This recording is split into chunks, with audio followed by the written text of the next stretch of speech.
Doctor, habíamos, si no me equivoco, culminado esta primera parte de las personalidades raras y excéntricas. Ah, de acuerdo. Ya.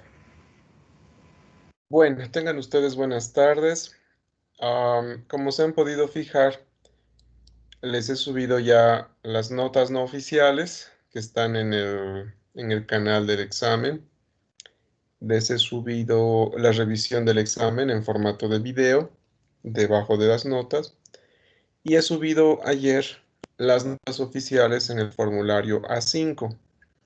Por favor, revisen que sus notas estén bien tanto en el canal, pero especialmente en el formulario A5, especialmente de aquellas personas que tienen el mismo apellido, porque a veces ocurre que copio y pego y resulta que hay dos, no sé, dos montaños y resulta que en el sistema la nota del primer montaño en realidad es la nota del segundo y así. Entonces, fíjense eso, por favor. Lo que cuenta para dirección académica es el formulario A5, no lo que está en el canal del examen. Repito, revisen sus notas en el formulario A5, que todo esté como debe estar. ¿Ya? Am, Antes de continuar con el tema de personalidades, me gustaría escuchar opiniones, pareceres relacionados al examen mismo. ¿Cómo les ha parecido? ¿Cómo les fue? ¿Qué dificultades hubieron? ¿Qué señalamientos pueden hacer en relación a este?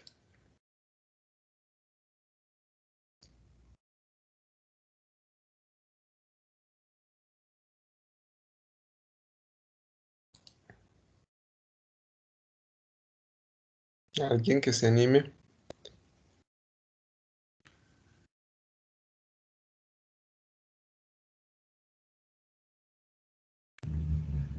Yo, doctor, personalmente me gustaría poder trabajar con más casos clínicos, así como en el examen. Si bien tuvimos en el libro el cuestionario en la parte final para poder ver nosotros qué tan bien o qué tan mal estábamos entendiendo los temas, pero creo que en clases podríamos reforzar un poquito más eso. De acuerdo. Ya. ¿Qué tal acerca de el formato mismo del examen? ¿Hubo alguna dificultad? Por ejemplo, en anteriores grupos hubo el señalamiento, por ejemplo, de la pregunta, creo que era una sola, la de ordenar cosas, que creo que en algunas personas que lo dieron desde el celular tuvieron dificultad para ordenar los enunciados. ¿Cómo les fue a ustedes con respecto a eso? Doctor, en mi caso, cuando eso de ordenar, cuando ordenaba uno y tenía que mover otro, todo se desordenaba nuevamente y tenía que mover todo nuevamente y como dejé eso para último, me faltaba poco tiempo y lo dejé envié así nomás, por miedo de no poder entregar el examen. Pero no sé, yo creo que para mí hacer eso, ese tipo de preguntas y para ordenar, te hace, no sé, para mí, ¿no? Perder un poquito más de tiempo, porque hay los casos clínicos grandes que tienes que estar leyendo con calma. Por ejemplo, ese caso clínico me dejó tan confusa de ordenar que acabé no leyendo muy bien los casos clínicos mayores y con la conversión que usted hizo, yo me di cuenta que no leí bien, quizás por el nerviosismo. Y eso, doctor, es mi opinión. De acuerdo. Bueno, de hecho que ya con el señalamiento que hicieron en el anterior grupo, ya quedé con ellos que no volveré a poner preguntas de ordenar, ¿sí? Entonces, sí, para los siguientes exámenes no habrán preguntas de ordenar. ¿Qué hay del tiempo en general? ¿Cómo les ha ido en relación a eso? ¿Les ha alcanzado? ¿No les ha alcanzado? ¿Cuál sería el tiempo ideal que ustedes consideran que debería tener el examen?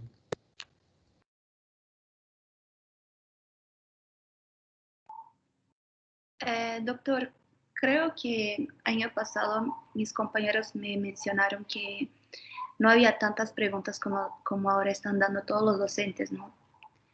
Y pues dijeron que el mínimo de preguntas son 40 a 50 preguntas y creo que para 50 minutos o una hora, dependiendo de la materia, por ejemplo, psiquiatría, los casos clínicos son muy grandes. Y yo entiendo, está perfecto eso. Como dijo nuestra compañera Glinda, es bueno trabajar con casos clínicos, pero una hora, no sé, yo diría 1 hora y 20, 1 hora y 10. De acuerdo, ya, ya. ¿Alguien más que quiera acotar algo en relación a lo del examen? ¿O alguien que tenga alguna duda en relación a la corrección misma, tal vez, de alguna pregunta?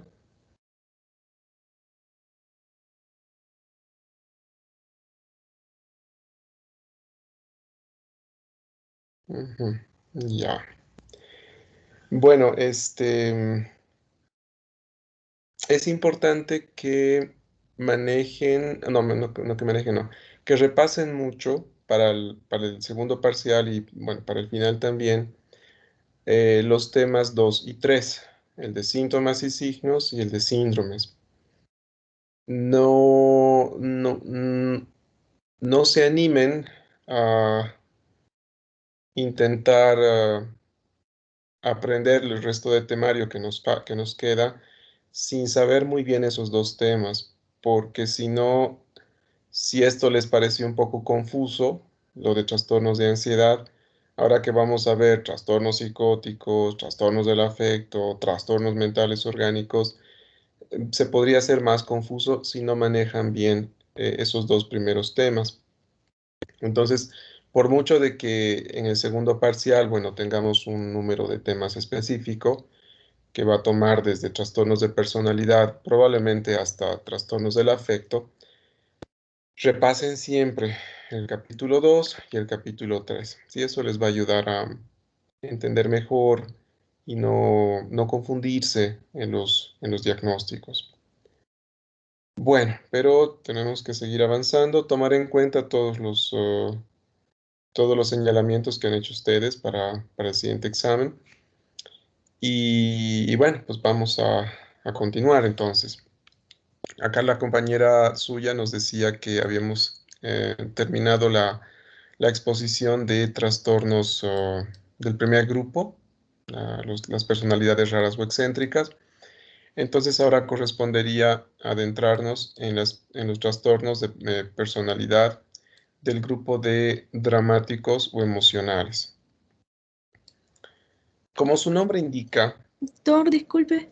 dígame, Hicimos solo en la clase pasada, solo lo que es paranoide. El esquizoide o la esquizotípica, no recuerdo haberlo apuntado, doctor. ¿qué dice el resto? Bueno, ¿expliqué estos dos o todavía no? Sí, eso sí, la de las CIDs, o sea, hizo todo por lo que es paranoide. Ya, o sea, esta. Ujú. ¿Y esta no?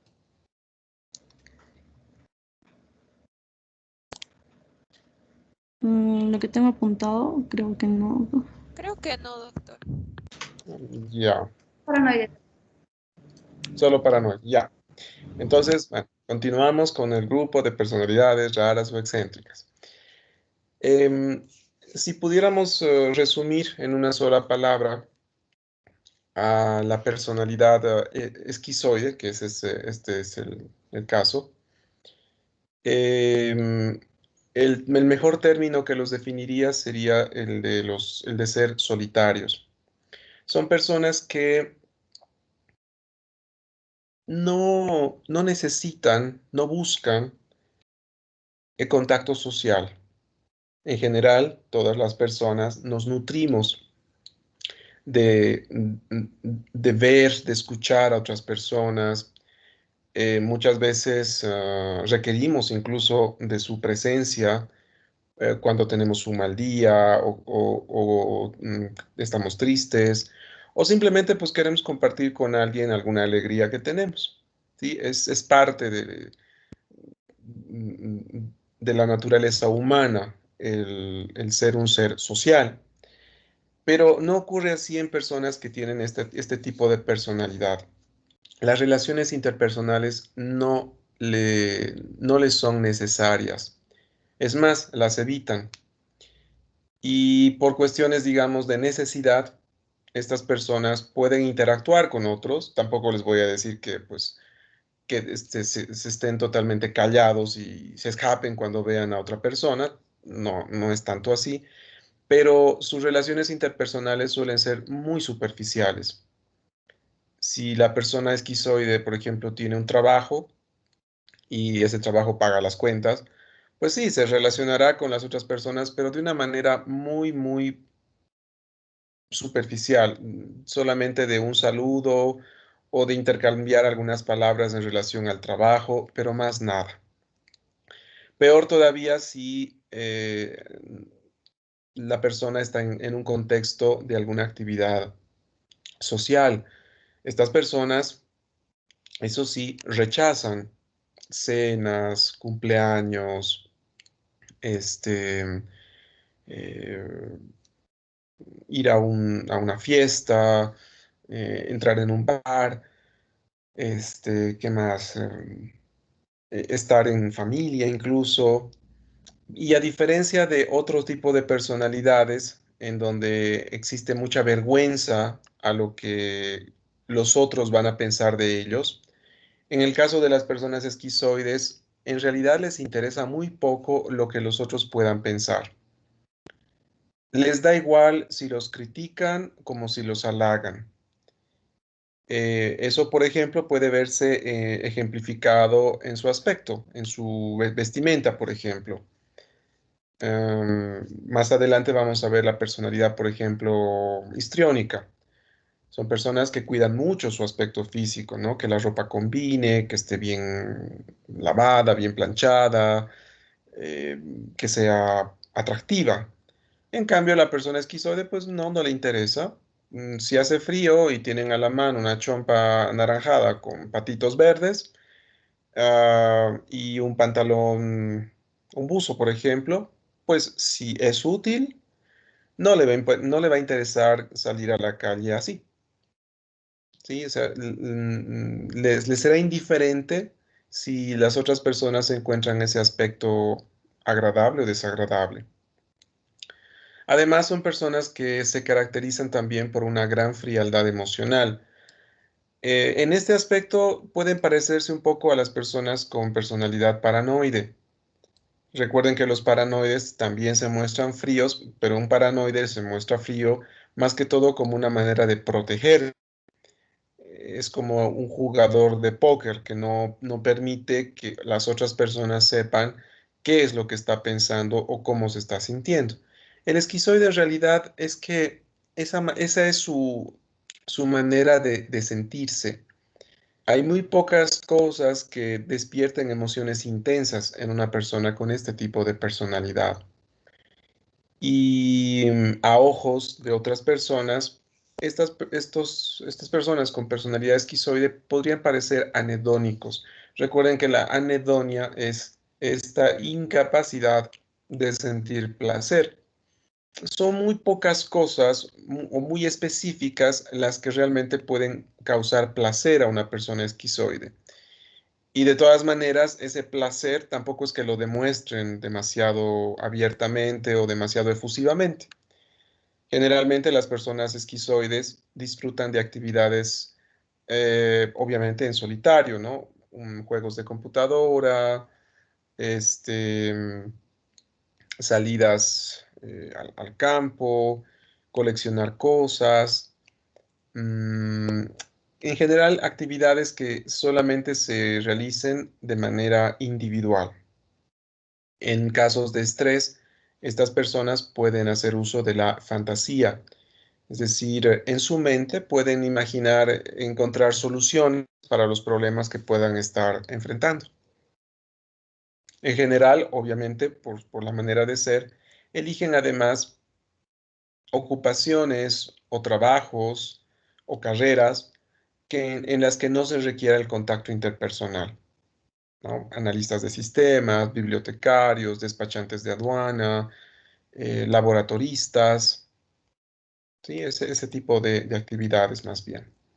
Cuando una persona esquizoide llega a consulta por algún problema de salud físico, en general no es algo que represente mucho problema. O sea, seguramente nos encontraremos con una persona que nos relatará sus síntomas de una manera muy sucinta, sin entrar en muchos detalles. Se mostrará un poco frío, no aislado, no, distante emocionalmente de nosotros.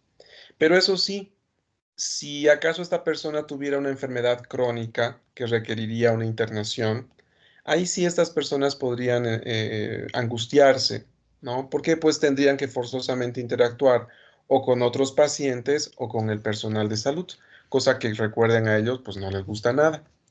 Entonces, en ese caso, ahí tendríamos que tener cuidado de ir monitorizando su estado anímico, su estado emocional, para ver si esa internación prolongada no estará causando, por ejemplo, un trastorno de adaptación. Si ese fuera el caso, pues podríamos pedir el apoyo de psicología o de psiquiatría para que puedan hacer una evaluación, sí, una evaluación un poco más profunda y ver también de qué estrategias se podrían instaurar para mejorar su estado de salud mental, ¿no? Em, Eso, con la personalidad esquizoide. No sé si tienen alguna duda o pregunta con respecto a esto.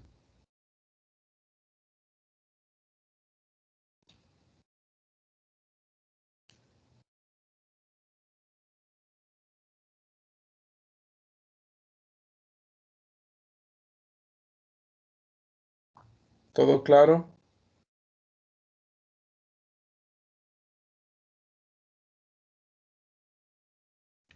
Bueno, y la última personalidad de este grupo es quizás la personalidad que más elementos tiene que la harían confundirse con los síndromes o los trastornos psicóticos, y es la personalidad esquizotípica. Como elemento, no como elemento, como ejemplo cinematográfico de esta personalidad, les tengo a un personaje de una película, bueno, de un libro y de una película, que a lo mejor ustedes ya saben quién es. ¿Alguno de ustedes identifica a esta persona, esta niña, bueno, muchacha? Luna de Harry Potter. Luna Lovegood, ¿no? De Harry Potter, que en el libro y bueno, en la película también es descrita como una chiflada, ¿sí? Una persona muy rara, con unas costumbres y unas maneras de hacer las cosas muy excéntricas. Y otro ejemplo cinematográfico también es este. ¿Alguno de ustedes identifica a esta persona? Willy Wonka. Este es Willy Wonka en la versión bueno, en la primera versión de la película de Charlie y la fábrica de... ¿No qué es? Sí, Charlie y la fábrica de chocolates. Hay una versión más moderna donde el Willy Wonka es interpretado por Johnny Depp.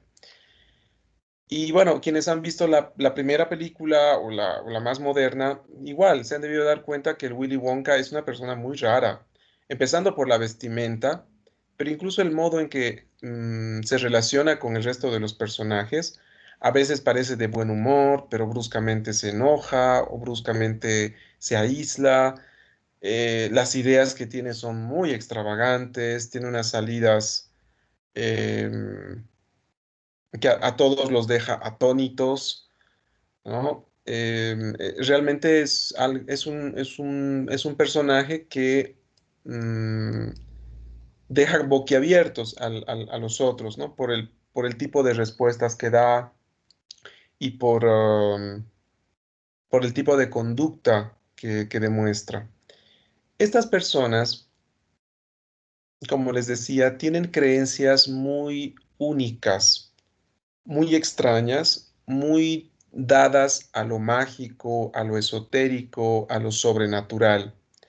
Y las experiencias, no, las percepciones que tienen, algunas de ellas son anormales. Anormales en el sentido de que pueden ser autorreferenciales, tanto las ideas como incluso las percepciones. Me explico mejor. Son personas que, por ejemplo, pueden sentir una brisa de viento en la calle y tener la sensación de que es el universo o el mundo que se quiere comunicar con ellos. Es decir, hay esta tendencia a darle una interpretación a los fenómenos que ocurren a su alrededor, pero siempre relacionándolo con ellos mismos. De cierta manera se parece un poco en esto a la personalidad paranoide. Los paranoides, por ejemplo, podrían, por ejemplo, estar en la oficina y de repente ver que dos compañeros se ríen. El paranoide dirá, se están riendo de mí. O seguramente el sujeto A le ha contado al sujeto B algún secreto mío o algún chiste de mí, o sea, se ha hecho la burla de mí. En cambio, las personas con personalidad esquizotípica no interpretan las cosas siempre de una manera así como que les estuvieran atacando. Simplemente que de alguna manera lo que sucede a su alrededor tiene que ver con ellos. Pueden ser cosas positivas, cosas neutrales, también sí cosas negativas, pero es más amplio los temas, digamos, de autorreferenciales que perciben estas personas. La manera de hablar, la manera de vestir también es muy extraña. Generalmente está en relación con el tipo de ideas que tienen. Una persona puede ir vestida toda de blanco, toda de verde, toda de azul, por ejemplo, y explicar que esa manera de vestir, pues, tiene relación, por ejemplo, no sé, con algún tipo de energía cósmica o mística que pueda existir. Em, Son personas que creen mucho justamente en este tipo de temas, ¿no? Los horóscopos, la percepción extrasensorial, los ovnis, la telequinesis, ¿no? Son temas con los cuales son muy afines. Y bueno, esta manera de pensar y de sentir hace que sean solitarios. No es que no tengan capacidad de vincularse con otras personas. El problema es que hay muy pocas personas, a veces ninguna, que comparta con ellos ese tipo de creencias, esa manera de ser. Uno de los compañeros de ustedes de otro grupo decía, entonces es como si estas personas, si pues por azares del destino se toparan con otra que piensa más o menos igual, sería como sacarse pues la lotería, ¿no? Es decir, sería un evento muy raro y bueno, muy grato para la persona esquizotípica. Y por estas maneras de pensar y de actuar, muchos de ellos podrían haber experimentado rechazo, acoso incluso o violencia. Y esto puede hacer que ellos se muestren algo desconfiados, un poco como los paranoides también, pero en el caso de los esquizotípicos es que realmente puede haber un motivo para que esto ocurra así, ¿no? Si estas personas aparecen o tienen alguna enfermedad física, em, suelen y darle una interpretación mágica al tipo de síntomas o enfermedades que puedan tener. Y es importante que nosotros no nos enfrentemos frontalmente, o sea, con este tipo de creencias, porque lo único que vamos a hacer a fin de cuentas es romper la relación médico-paciente y que esta persona, que a lo mejor tenga una creencia que evite que busque ayuda médica, pues permanezca en esa postura. Por ejemplo, una mujer, por ejemplo, que ha encontrado un bulto en su mama, a lo mejor podría pensar que hay malas energías que están circulando, no sé, en su barrio o en su casa, y en lugar de ir con un ginecólogo, con un médico que le haga ver esto, o que se haga hacer los estudios necesarios para ver qué es esa masa, resulta pues que empiece a hacer sahumerios o que llame personas que limpien la energía del lugar, digamos. Entonces, en ese sentido, nosotros, como les digo, siempre tratemos de no enfrentarnos a estas creencias, quizás hacerle el señalamiento de que mm, desde lo que nosotros conocemos o sabemos, le vamos a tratar de ayudar y que si bien él o ella pueden hacer cualquier procedimiento paralelo de curación o de diagnóstico, que nos permita a nosotros también realizarle los procedimientos y diagnósticos que nosotros conocemos, que nosotros hemos estudiado o con los cuales nosotros tenemos experiencia, ¿no? Y de esta manera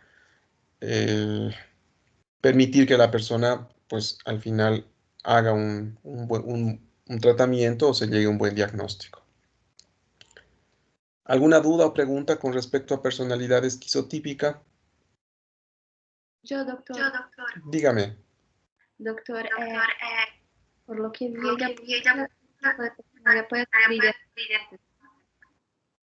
Le cuento que le escuché entrecortada. ¿Podría repetir, por favor? Esas personas tienen ideas delirantes. Y no le volví a escuchar. A ver, lo que le he entendido es que estas personas tienen ideas delirantes. Sí. No, no son delirantes en el sentido estricto, porque si fueran delirantes ya estaríamos hablando de un trastorno psicótico. Son ideas raras, son ideas con un contenido mágico, místico, pero si acaso son de un contenido más bien sobrevalorado. En el momento en que una persona expresa una idea delirante, ya no podríamos hablar solamente de un trastorno de personalidad, sino que ahí además está metido o un trastorno psicótico o que esa persona con trastorno de personalidad tiene además un trastorno psicótico. Por ejemplo, una persona con personalidad paranoide no tiene ideas delirantes paranoides, son ideas sobrevaloradas, puede tener prejuicios, pero no delirios. ¿Me dejé entender? Sí, doctor. Sí, de acuerdo. Y se entiende además, tampoco es que estas personas, ni estas, ni las que vamos a ver a continuación, es que tengan alteraciones de la sensopercepción. Hay una excepción a esto, y es la personalidad límite, que sí realmente por algunas horas, de una manera muy breve, sí puede tener alteraciones sensoperceptuales e ideas delirantes, pero son cuadros muy breves, muy cortos en duración. En el resto de personalidades no debería haber en ningún caso este tipo de fenómenos.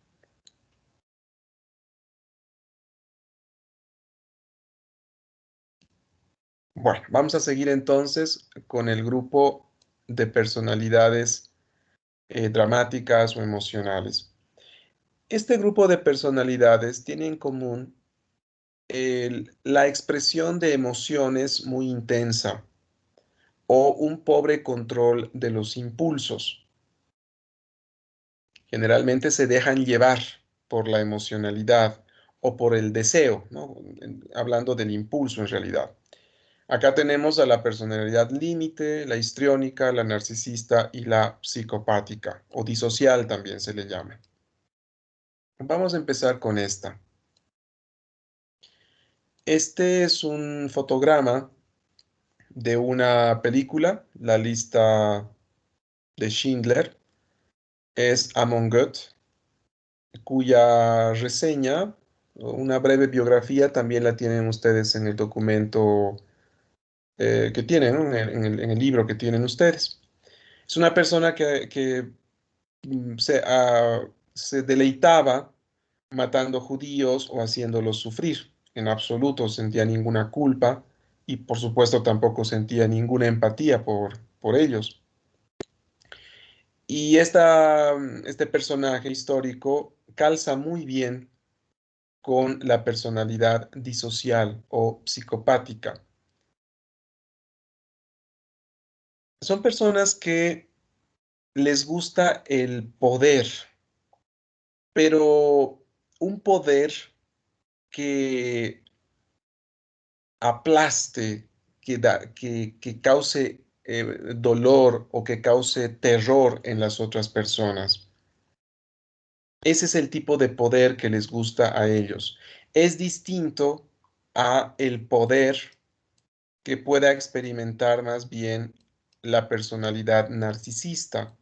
Una personalidad narcisista le gusta el poder, le gusta estar encima, pero no se regodea o no se siente, eh, no le otorga satisfacción el que las otras personas sufran. Sí sufren por la manera de ser de los paranoides, pero no les interesa si sufren o no. En cambio, a los disociales sí, realmente gustan del sufrimiento o de la humillación de las otras personas. Como dice acá, no son empáticos, tienen esta tendencia a la crueldad y como les gusta el poder, tienen serios conflictos con las normas y con las figuras de autoridad. Es común que ellos realicen actos ilegales, que cometan delitos. Además, nunca aprenden con la experiencia. Una persona disocial puede ir a la cárcel 5 años por una estafa y a los 2 meses ya estar pensando en la siguiente estafa que va a hacer. Es decir, no le sirvió de nada estar 5 años en la cárcel. Las relaciones interpersonales que tienen son muy superficiales. No logran establecer relaciones interpersonales profundas, porque en realidad solamente se relacionan con las personas de una manera utilitaria. Se vinculan a aquellas personas que les pueden aportar poder, bienes, dinero o placer, ¿no? Por ejemplo, placer sexual. Tienen una muy baja tolerancia a la frustración. Rápidamente entran en cólera o rápidamente ceden a sus impulsos, tanto a los impulsos agresivos como a sus impulsos sexuales o a otro tipo de impulsos en relación, por ejemplo, al alimento. Suelen ser personas, por ejemplo, que comen de manera eh, casi como en atracones o beben de una manera compulsiva o tienen conductas sexuales de mucho riesgo, incluso eh, conductas sexuales forzadas, ¿sí? Donde pues no les interesa en absoluto la otra persona. Son muy hábiles manipulando y también son hábiles para zafarse de las responsabilidades de sus actos. Suelen culpar a los otros de lo que han hecho o de lo que no han hecho. Y esta su capacidad de manipulación puede hacer que no terminen pagando sus culpas. De hecho, hay muchos disociales en altos cargos jerárquicos, políticos, militares, en la policía. No estoy diciendo que todos los policías, militares o políticos sean disociales, por favor, pero no me van a negar, y bueno, esto se ve incluso en las noticias o en la historia, que hay personas que justamente buscan el poder teniendo estos rasgos de personalidad. Si una persona con estos rasgos de personalidad acude a nosotros por un problema de salud, debemos tener algunas precauciones. Puede ser que su motivo de consulta sea genuino, que pues tenga lupus, que tenga una apendicitis, que tenga una fractura, de acuerdo. Pero podría ser que por sus rasgos de personalidad, esta persona lo que busque en realidad sea hallar un beneficio a la atención médica. Por ejemplo, hacerse dar un certificado de que tiene una lesión física o un problema físico para no ir al trabajo, para justificar una falta, para hacerse indemnizar por algún seguro o finalmente pues para perjudicar a alguien también. Persona dice, doctor, en mi certificado diga que tengo 30 días de impedimento. Con ese certificado me van a indemnizar el triple de lo que me podrían indemnizar si usted pone que tengo 3 días de impedimento. Vamos a ir a mitades, doctor, le voy a dar la mitad de lo que me den. Ese tipo de tratos chuecos pueden hacer las personas con este tipo de personalidad. Recuerden que son muy manipuladores, son hábiles para convencer. Entonces, si en algún momento la intuición de ustedes les dice que algo no huele bien, que esta persona está en algo turbio, háganle caso a la intuición y tómense unos minutos más o un poquito de esfuerzo para que ustedes puedan contactarse con su familia o con su empleador. En los hospitales, por ejemplo, siempre hay un servicio de trabajo social. Pueden solicitar a la trabajadora o trabajador social para que se contacte con alguna persona que le conoce y triangular la información. No vaya a ser que por buenos estas personas les hagan pisar el palito, como se dice, y al final ustedes estén metidos en problemas legales. ¿De acuerdo? Ah, Estas personas además tienen una tendencia a el abuso de sustancias. Entonces también podría ser que ustedes se topen con ellos debido a que se han intoxicado o han tenido lesiones secundarias al consumo de sustancias. Por ejemplo, que de borrachos se hayan peleado con alguien o intoxicados por cocaína hayan cometido algún igual, ¿no? Se hayan peleado o se hayan chocado, algo haya pasado, alguna lesión física secundario al uso de sustancias. Entonces, eso siempre ténganlo en cuenta si atienden ustedes a alguien que se sepa tiene problemas de consumo de sustancias. ¿Alguna duda o pregunta con respecto a este tipo de personalidad?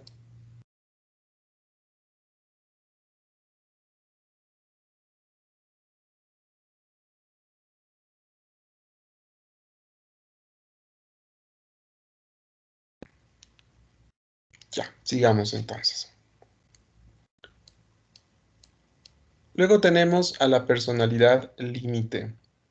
Este tipo de personalidad se caracteriza porque, a ver, tres cosas. Primero, su terrible, terrible impulsividad. Suelen ser muy impredecibles estas personas.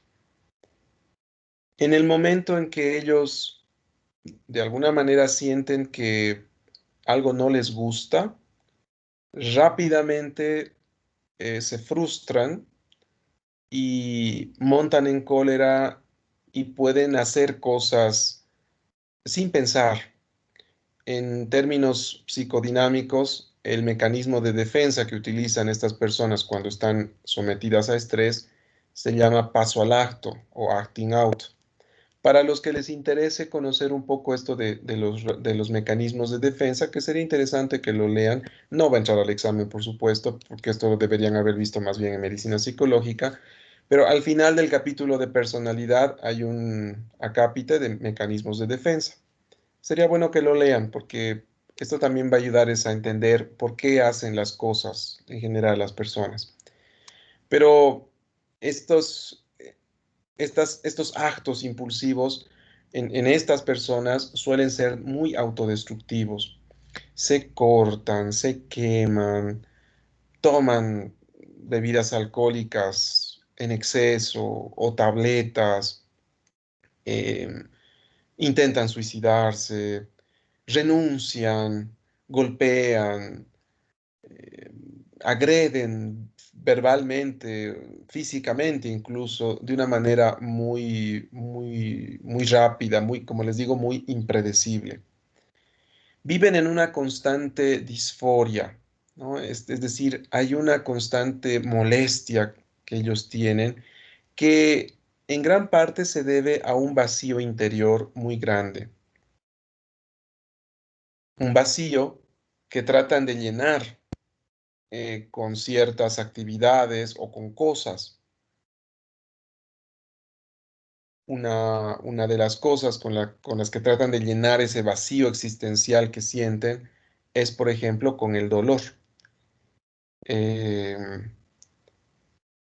Muchas de estas personas justamente se cortan, se queman o hacen cosas que les duelen porque el experimentar dolor de cierta manera alivia esa disforia que sienten. Y esto tiene una explicación hasta fisiológica. Ustedes saben que cuando el ser humano experimenta dolor, como mecanismo protector, el cerebro libera grandes cantidades de endorfinas. Por eso es que una persona, por ejemplo, que está involucrada en un accidente de tránsito, algunos minutos después del accidente, recién empieza a sentir, por ejemplo, el dolor de una luxofractura en tobillo, por ejemplo, o de una luxación de hombro. ¿Por qué no le dolió inmediatamente? Porque en esos primeros minutos, pues su cerebro se inundó de endorfinas. Entonces, eso es lo que buscan estas personas cuando se producen dolor. Y muchas de estas personas justamente buscan estas eh, conductas dolorosas, como por ejemplo hacerse piercings o tatuajes. No estoy diciendo que las personas que tienen piercings o tatuajes tienen personalidad límite. Estoy diciendo que muchas de las que tienen personalidad límite suelen hacerse este tipo de procedimientos, no tanto por la estética, sino más bien porque el procedimiento les produce dolor. ¿De acuerdo? Am, Otra característica de estas personas es que suelen ser muy extremistas. No, no hay medias tintas con ellos.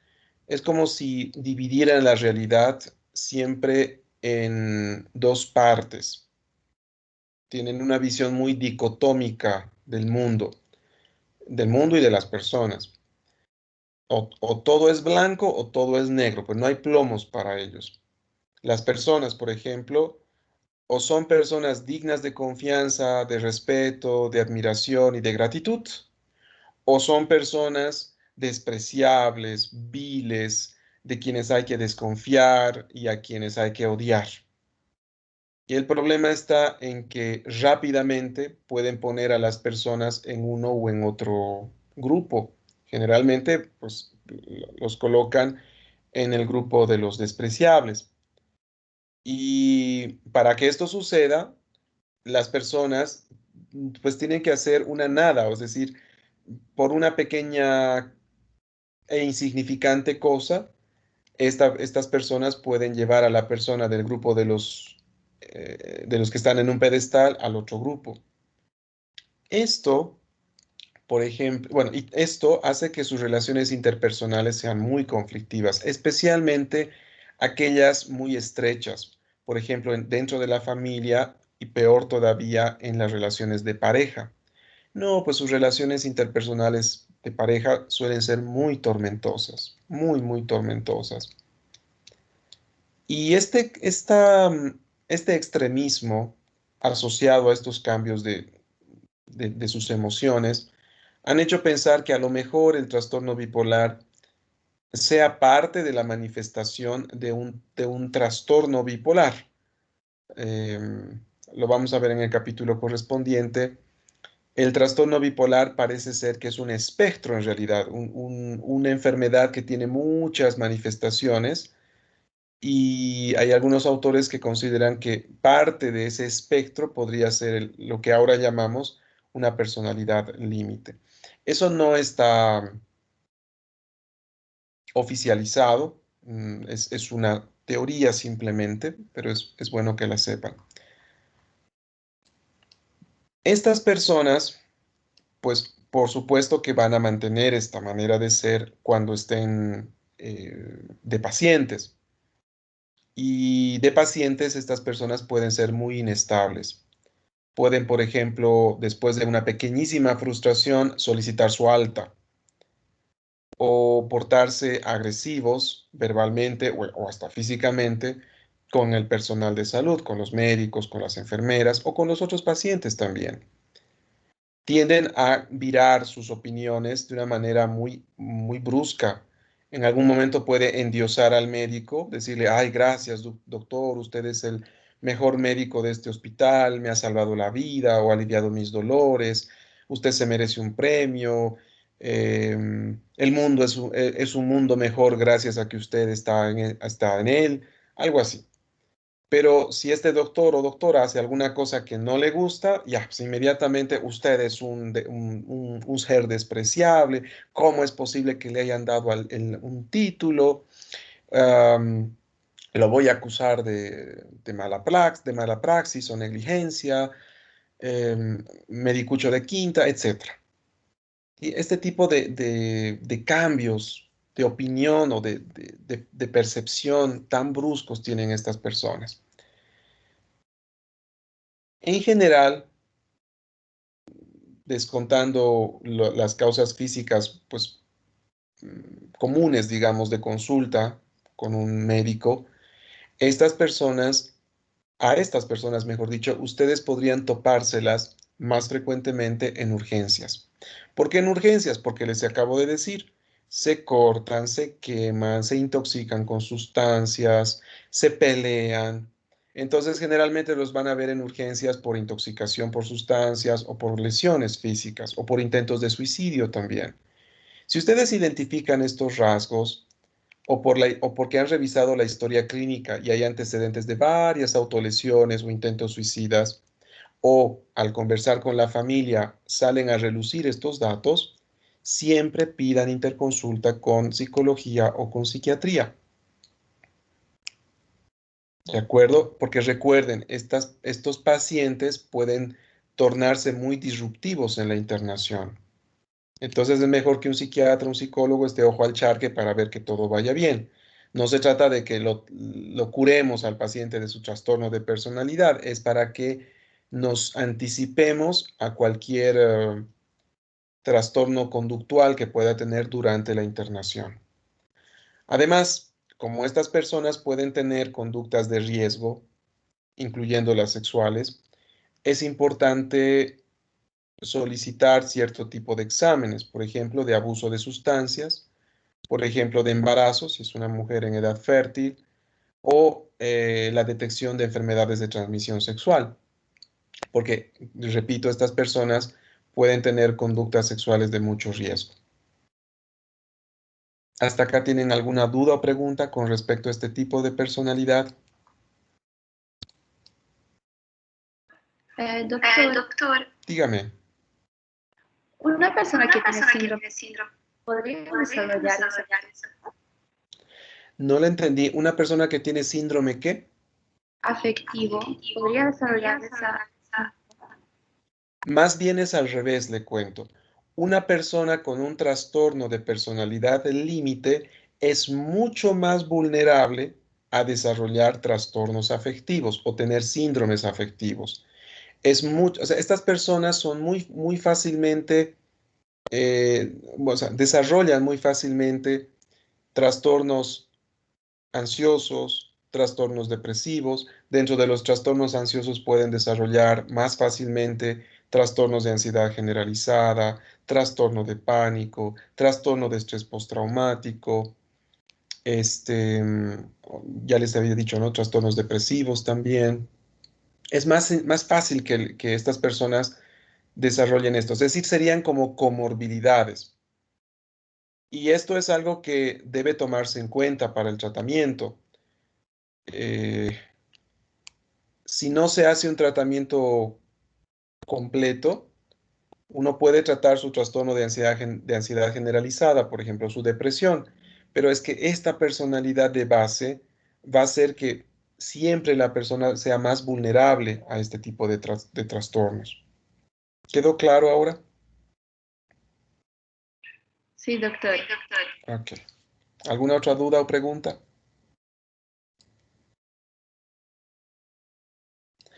Una cosa más que me estaba olvidando. En general, son más las personas mujeres que desarrollan este trastorno más que los varones. Y un antecedente relativamente común en personas con trastorno límite de personalidad es el abuso sexual a temprana edad. Realmente este evento parece ser catastrófico para el desarrollo de la personalidad en las mujeres, el abuso sexual. No ocurre en todas, por supuesto. Latinoamérica y en el caso de Bolivia, pues tienen los índices más altos de abuso sexual en la infancia. Incluso es un fenómeno hasta, como les diría, infradiagnosticado.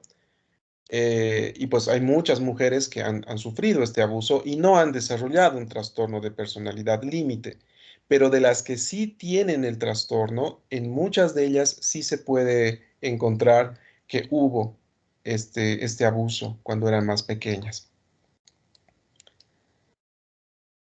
Luego tenemos a la personalidad histriónica.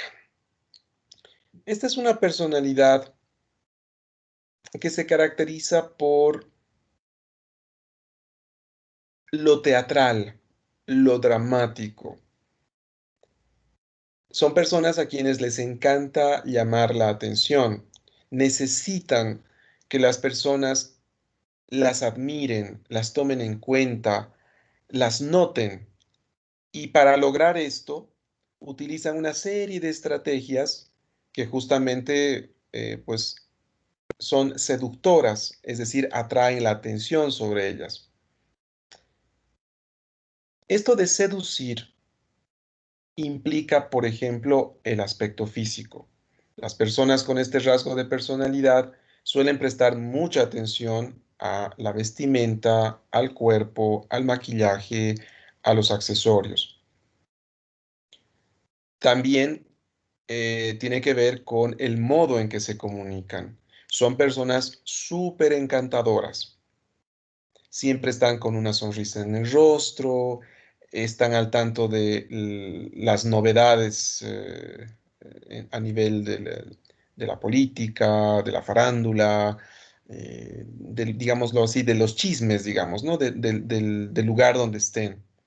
Es muy interesante hablar con una persona con rasgos de personalidad histriónica. Uno nunca la pasa mal con un histriónico al lado, por lo menos en la charla de un ratito.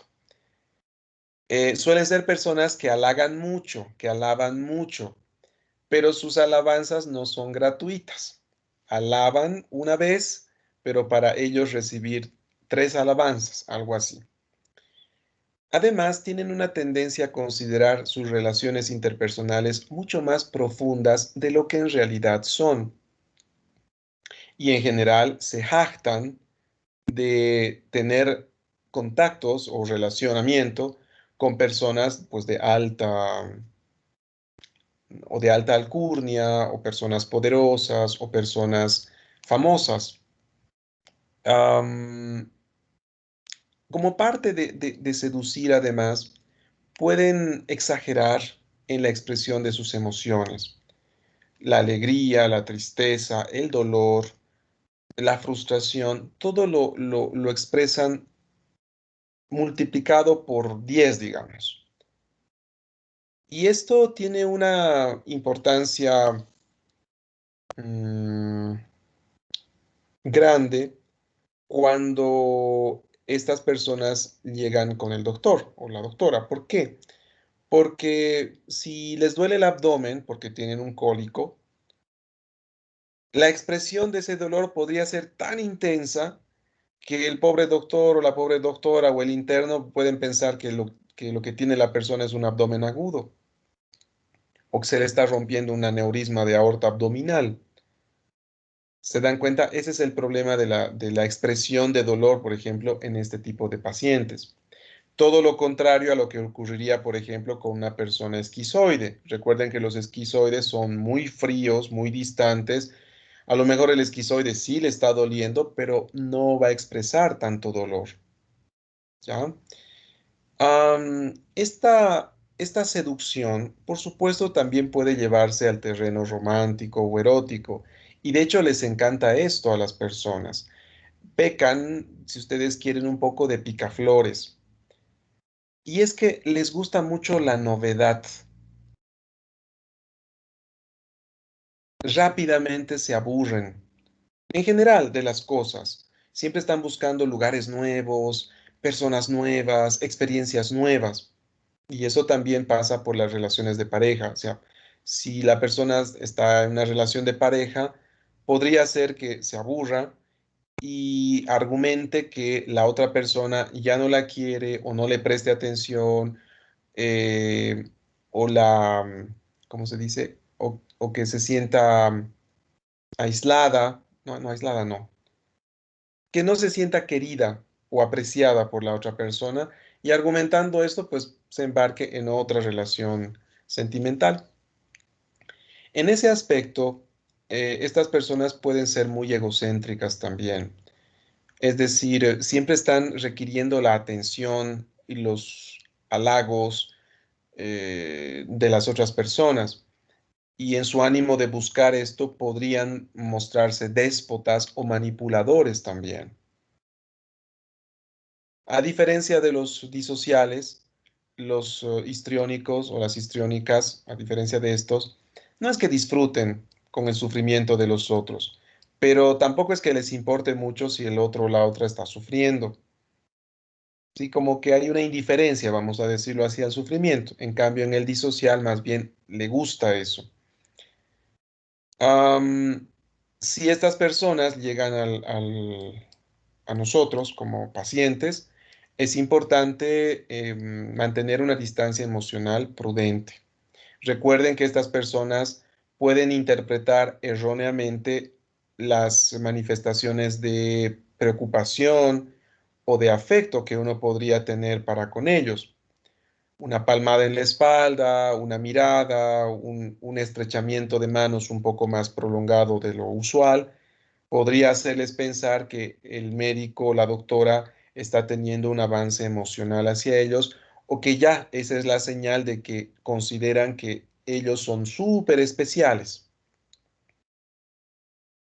¿Sí? Entonces hay que tener ese cuidado con estas personas. Ah, este exceso de dramatismo, ya lo expliqué previamente, podría hacernos confundir en cuanto a la evaluación de los síntomas. Los dolores o las molestias físicas podrían manifestarse de manera más intensa de lo que en realidad podrían estar experimentando. Entonces, en estas personas se hace mandatorio hacer exámenes físicos muy minuciosos. Y claro, nuestra conducta médica debería estar regida por los hallazgos objetivos, más que por la expresión emocional que ellos puedan tener. Aquí hay que ser cuidadosos, muchachos. Cuidado que estén despachando a su casa a una persona histriónica, sí, pero que tiene apendicitis o que estaba con un abdomen agudo. Es importante ser mesurados. Nada de estar etiquetando a las personas diciendo, ah, pero es histriónico, no, que se vaya nomás, denle un paracetamol y que se vaya a su casa. O que se regrese el lunes, digamos un sábado, ¿no? Que se regrese el lunes por consulta externa. No.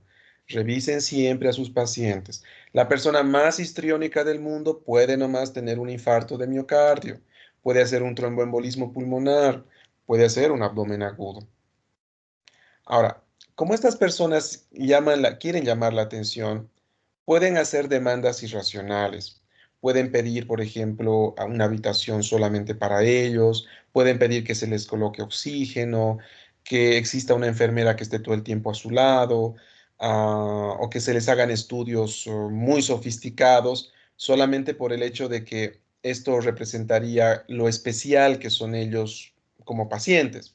Entonces ustedes deben poner coto, límite a estas demandas, ¿no? Y explicarles el por qué sí o el por qué no es necesario tal o cual procedimiento diagnóstico. Finalmente, decirles que estas personas suelen ser muy sugestionables. Entonces, pueden manifestar síntomas de enfermedades si otras personas de su entorno están enfermas. Em, Y esta sugestionabilidad también podría hacer que sean más hipnotizables.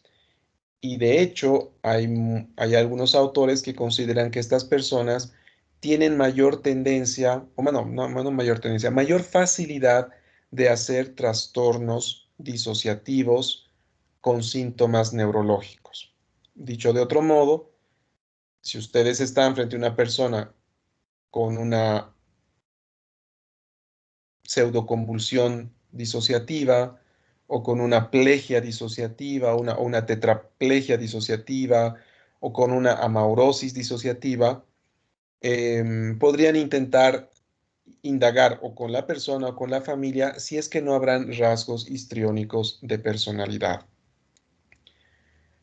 Esta sugestionabilidad que pueden tener estas personas también hace que sean más susceptibles o que pudieran ser más susceptibles a la hipnosis. Esto como estrategia terapéutica, quiero decir.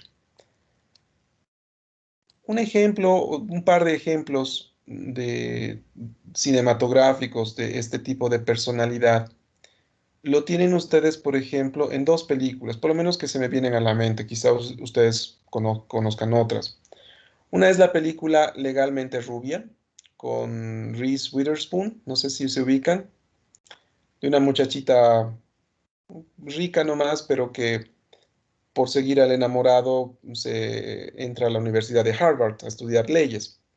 Tonta no es la muchacha, de hecho es muy inteligente, pero estos rasgos histriónicos de personalidad le dan un aire de mucha ingenuidad. Parecería ser un poco soncita la muchacha, pero no lo es, ¿no? Y ese aire así de ingenuidad, de ser no muy listos, pueden tener estas personas con rasgos histriónicos de personalidad. Y otro personaje que también me parece que ejemplifica bien estos rasgos, eh, bueno, la película en inglés es Monster in Law, pero en español creo que le han puesto el título de Una suegra de cuidado. Es con Jennifer López y con Jane Fonda. Es una cuidadora de perros que se conoce con un médico y la mamá del médico es la que tiene estos rasgos, ¿no? Y hace todo lo posible pues para competir por el amor del hijo y si tienen oportunidad de verla, pues se van a dar cuenta que cumple con varios de estos rasgos. No he tenido tiempo, la verdad, de poder editar los videos que les dije. Solamente tengo el de Paranoides, pero voy a intentar en este fin de semana hacer estas ediciones para que ustedes puedan ver en las escenas algunos rasgos justamente de histrionismo compatibles con esta personalidad. ¿Alguna duda con respecto a este tipo de personalidad?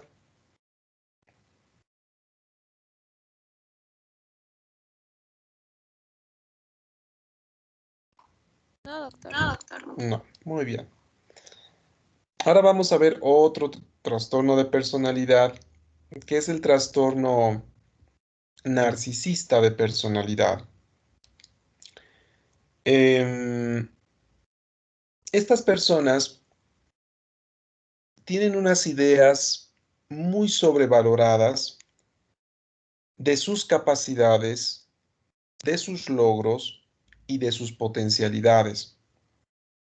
Se creen superior al resto de las personas y por eso mismo eh, están seguros de que merecen privilegios con respecto a los otros. Son personas que suelen mostrarse muy pretenciosas, muy orgullosas, explotadoras, déspotas con los otros, arrogantes, soberbios, no sienten empatía por las otras personas. Aunque objetivamente, pues en realidad no tengan tantos logros o no tengan tantas capacidades. Ayer uno de sus compañeros me decía, pero ¿cómo poder diferenciar a estas personas de alguien que tiene pues una buena autoestima o tiene una autoestima elevada? Porque claro, uno podría suponer que estas personas con rasgos o con trastorno narcisista de personalidad tienen una autoestima sumamente elevada. Y ahí acá la respuesta sería que una persona con buena autoestima más bien nunca humilla o nunca hace sentir mal a las otras personas. Es más bien esa autoestima, la saludable, la que hace que tome en consideración las opiniones, las necesidades de las otras personas. Entonces, más bien, la explicación psicodinámica de este tipo de personalidad es que muy en el fondo las personas muy narcisistas en realidad tienen una sensación inconsciente de valer muy poco o de ser muy poco, más bien. Y actúan como actúan, así como si fueran muy poderosos, o que tuvieran muchas capacidades, más bien como un mecanismo de defensa. Y ese mecanismo de defensa sería la formación reactiva. Para los que tienen curiosidad, pues échenle una miradita, les repito nuevamente, a la cápite de mecanismos de defensa que está al final de este capítulo, y ahí van a poder entender mejor esto que estoy explicando, ¿no?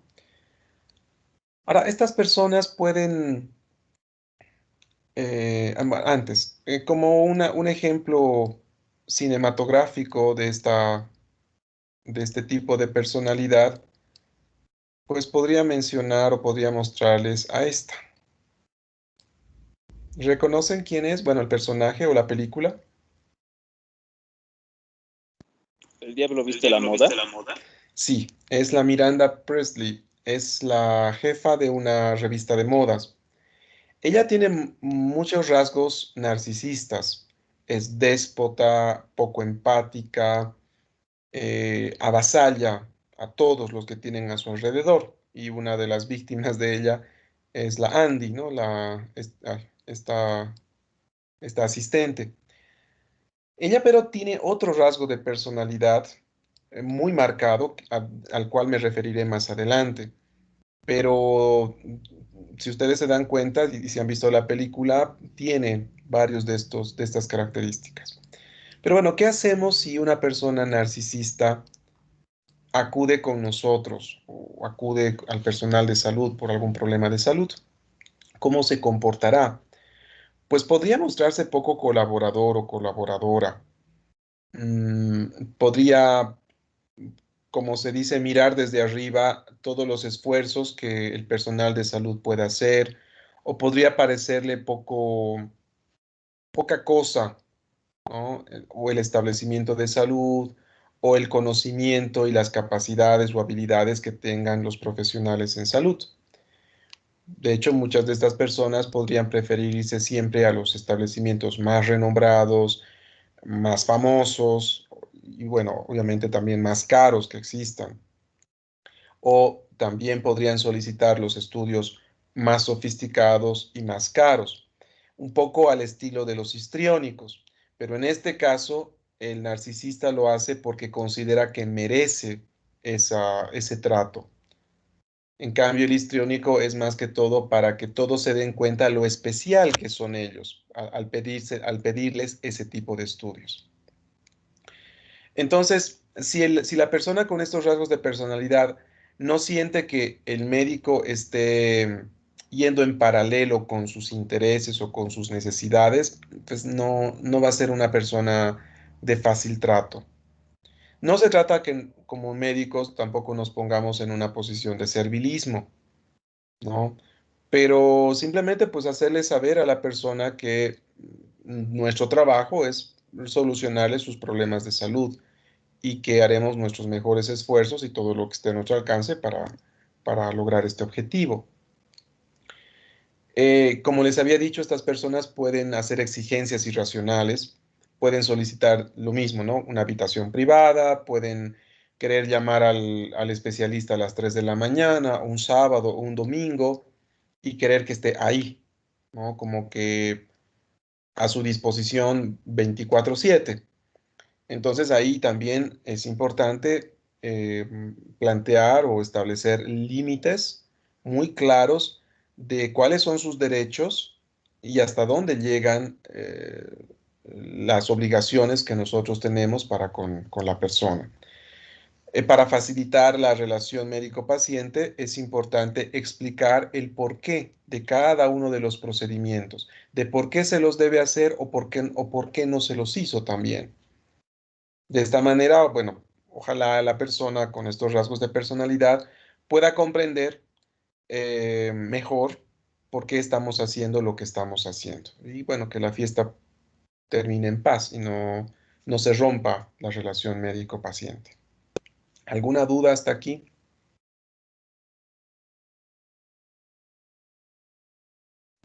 Doctor, una Dígame, consulta. dígame. ¿Estas personas suelen estar solitarias? O sea, suelen tener la tendencia al ser solitarios, así. Sí y no.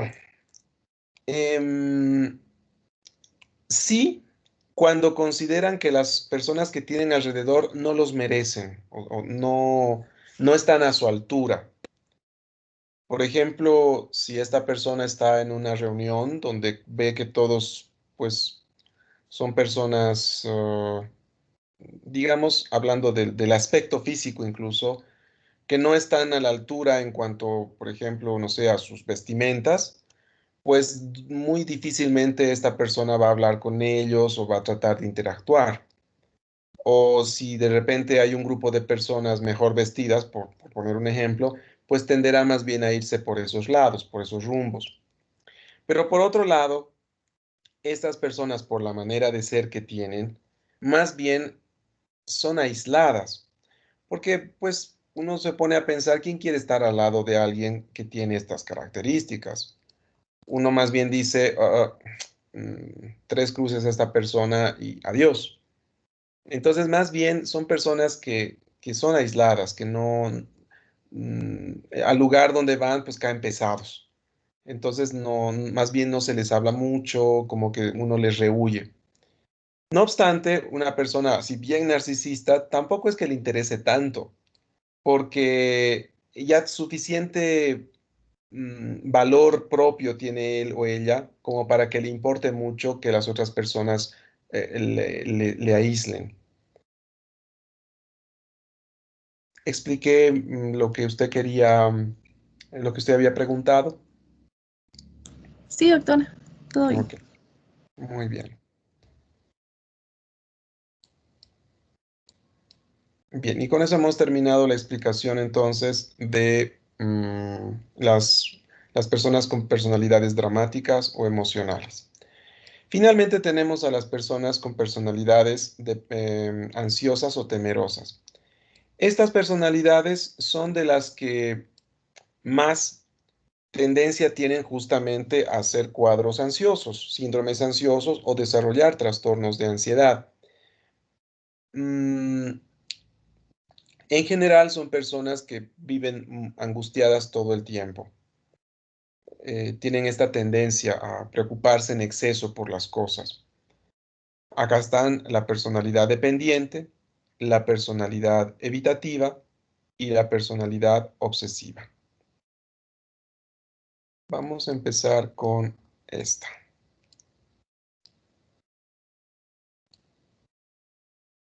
Aquí. ¿Dónde estás? Este. Acá como un ejemplo poco televisivo de este tipo de personalidad, pues les he puesto al... No, este no es el Leonard, no es el...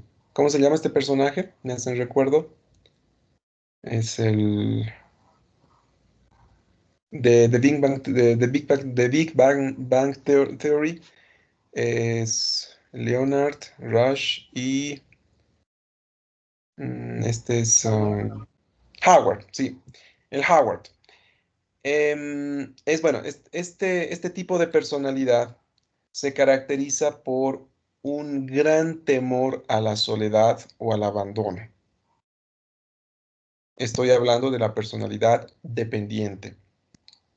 Difícilmente estas personas van solas por la vida. Necesitan siempre de alguien o alguienes que les ofrezcan soporte, apoyo, guía. No se animan a hacer cosas por sí solos. Requieren siempre de alguien que esté por detrás impulsándoles. no confían, a fin de cuentas, en sus propias capacidades y les es muy dificultoso tomar decisiones. Y por lo tanto, permiten que otras personas tomen decisiones importantes, trascendentales por ellos. Muchas veces, para continuar al lado de la persona o las personas de quienes dependen, anteponen las necesidades de ellos a las de ellos mismos. Y esto hace que, pues constantemente, como se dice coloquialmente, traguen sapos. A todo lo que digan las otras personas, estos pues dicen sí. Y justamente hay una característica y es que personas con este tipo de personalidad suelen formar una dupla perfecta con esta o con este otro tipo de personalidad. Como dice el dicho, no siempre hay un roto para un descosido. Entonces, esta combinación suele ser muy común y es perfecta, o sea, es lógica además, ¿no? Hay una persona que le gusta dominar, que le gusta controlar, que pisotea a otros y hay otra persona que justamente se deja pisotear, se deja controlar y guiar por otras personas, soporta, vamos a decirlo así, em, incluso la crueldad de la otra persona, ¿no? Son muy indecisos, nunca piden nada para ellos, siempre están pensando más bien en las necesidades de quien dependen. Este tipo de personalidad podría en algún momento pues, ser nuestro paciente por algún problema de salud. Y aquí existen dos escenarios. Podría ser que esta persona se convierta en un muy buen paciente obedeciendo todas las indicaciones que ustedes como médicos den. ¿Por qué? Porque la persona dependiente los va a identificar a ustedes como una figura de autoridad. Y eso pues les encanta a las personas dependientes.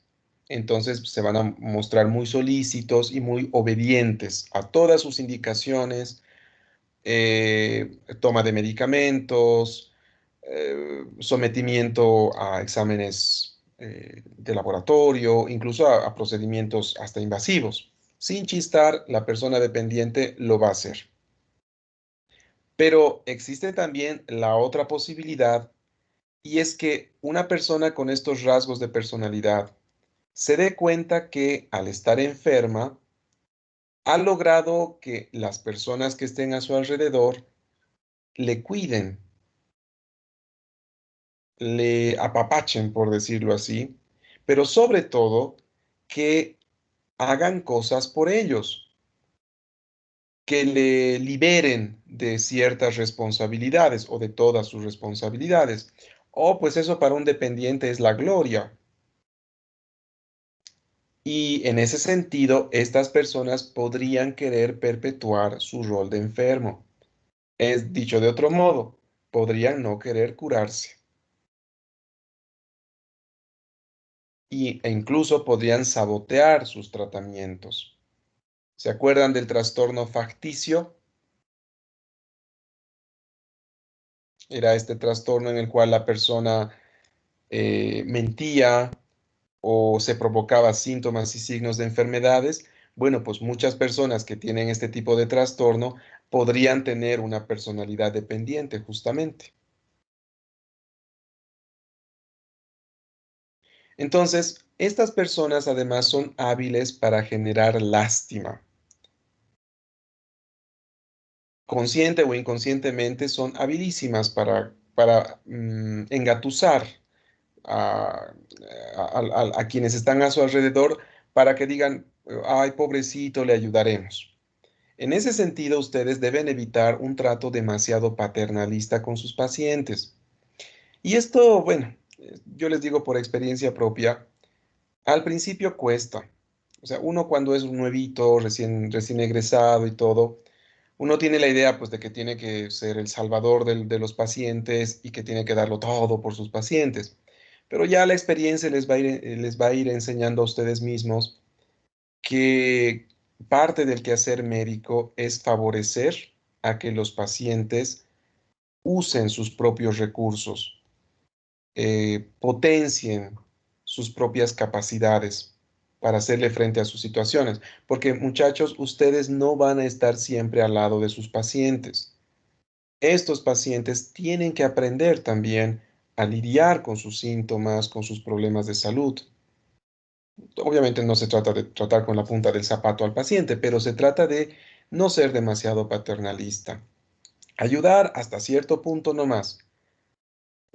Una ayuda excesiva puede ser contraproducente y eso aplica perfectamente a personas con estos rasgos de personalidad. ¿Alguna duda con respecto a este tipo de personalidad?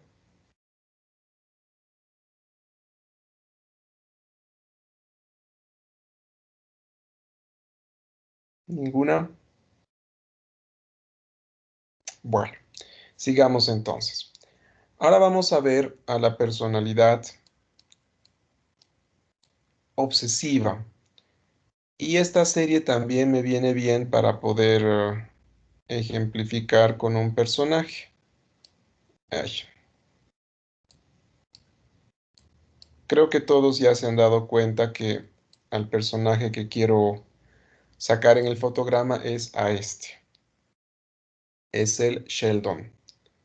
Sheldon tiene muchas características de esta personalidad, caricaturizadas, claro, pero que creo que les van a ayudar mucho al momento de poder identificar las características. Las personas con rasgos obsesivos o con trastorno obsesivo de personalidad son personas muy, muy perfeccionistas. Tienen mucha dificultad para poder adaptarse a los cambios. Detestan la sorpresa. Todo lo deben planificar. Todo debe estar calendarizado, programado. Son personas que les gusta mucho el orden, la metodología. Les interesa muchísimo la ley, lo reglado, la norma.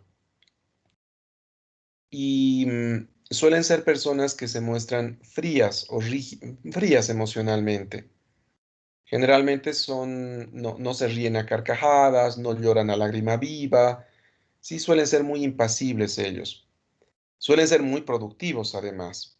No sé, son de estas personas que laboralmente o académicamente suelen ser exitosos, ¿no? Siempre y cuando su obsesividad no sea extrema. Son personas que pueden perfectamente pasar 3 fines de semana completos trabajando en algo hasta terminarlo.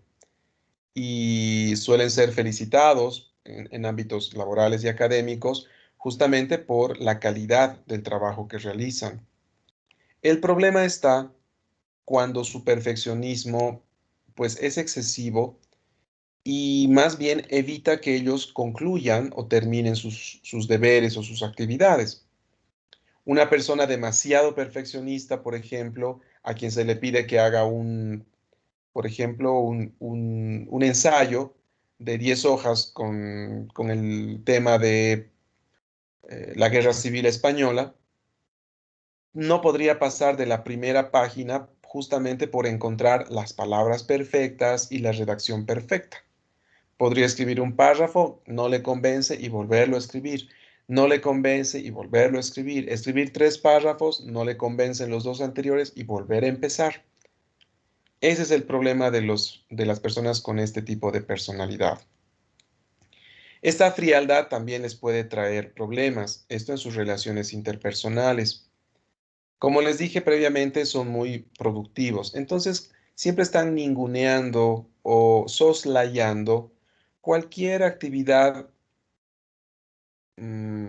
social o cualquier actividad en general que no represente producción. Por ejemplo, salir de paseo, una fiesta, una reunión social, para ellos suele ser pérdida de tiempo. Y esto, pues, por ejemplo, en una relación de pareja podría ser motivo de muchos conflictos, ¿no? Suelen ser personas muy, muy autocontenidas. Les dije que eran muy impasibles, es decir, no mostraban muchas emociones. Emociones como rabia, frustración, miedo, ellos los tratan de reprimir lo más que pueden. Pero en algún momento, si la situación de estrés es muy intensa, estas personas explotan. No sé si son muy afines a esta serie, pero ahorita se me acaba de venir justamente a la mente la escena en la cual el Sheldon está siendo entrevistado por un, creo que es el hijo de Leonard Nimoy o algo así. Y él está, bueno, está hablando y de repente muestra un anillo de compromiso que le tenía que dar bueno, a su prometida, bueno, a su novia, pero que pues por cuestiones, por X o Z motivo, terminaron antes de que él pueda proponerle matrimonio. Y al principio él toma esto como cualquier cosa, explica esto de una manera muy desamorada, por decirlo así. Pero en el momento en que Leonard insiste un poco más en cuánto le podría haber afectado esto, él estalla. Dice, no, no me afectó para nada. Y se sale, o sea, se va de la entrevista. Obviamente le afectaba, pero él hasta lo último trató de contenerse, pero al final no pudo hacerlo. Y este tipo de salidas justamente lo pueden tener este tipo de personas cuando están sometidas a mucho estrés. Pueden hacer actitudes muy impulsivas. Y en este sentido se me está ocurriendo ahora un caso, una anécdota.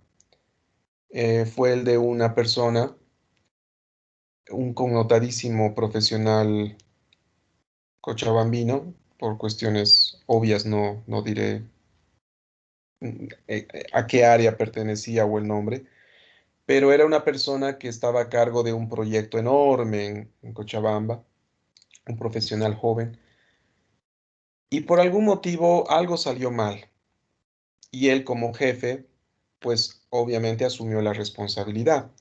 Y él tenía unos rasgos de personalidad muy, muy obsesivos.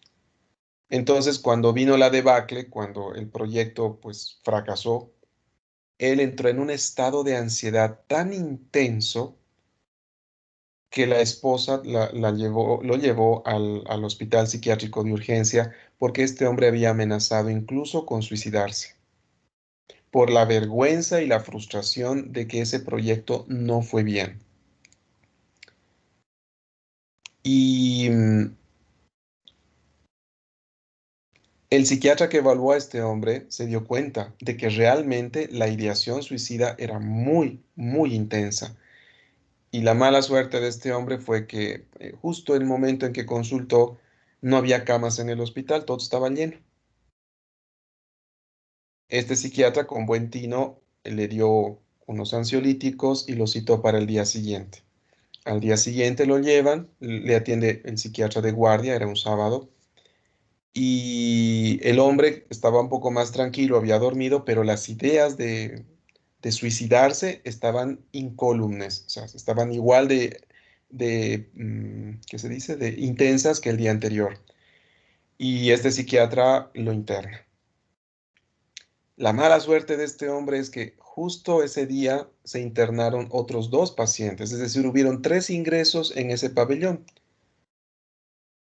Y bueno, creo que ustedes no conocen el hospital psiquiátrico, pero bueno, es un hospital con poco personal, seamos francos, ¿no?